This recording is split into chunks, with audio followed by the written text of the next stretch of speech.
Okay, so just another quick video on the sway bar stuff. I just uploaded a video about the rear sway bar removal, and while you'd like to do that, it does help a lot with articulation off-road, and it doesn't have any negative effects on driving. But as for you guys with not so big lifts, I have pretty much just a 2-inch lift on a pair of 30s. I'm not a huge avid off-roader, and it's not big enough lift to get sway bar removal pins where you just detach the sway bar right here by pulling some pins and then it folds up.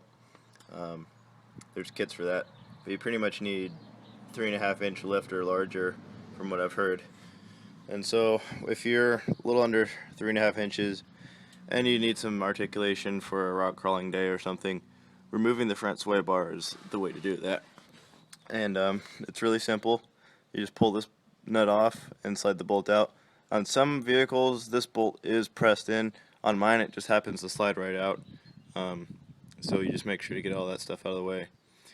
And same on the other side. It's right over there. And then that will come apart.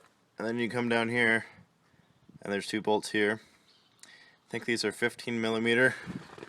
I think that's 18 millimeter, and there's a Torx on the other side of that. I don't remember what size that is, so sorry about that.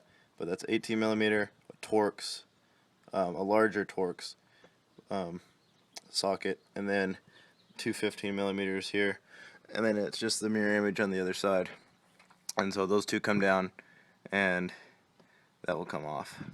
And then the sway bar will drop. And be careful because it's kind of heavy and it could hit you on the way down. But as for the performance off-road, it is like having a different vehicle with this sway bar off when you're doing rocks or something like that. It's a softer ride. The articulation's much better. But on the street, it is not safe. The car rolls way too much if you take sharp corners.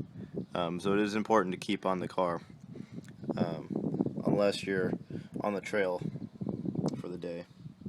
And so my solution is I always just keep the sockets I need and then pull the sway bar off when I hit the trail and then put it back on before I head on home. I'm not going to take it off in this video, but I'll throw up some pictures on the difference between the stock articulation and then the articulation you can get with the sway bar removed.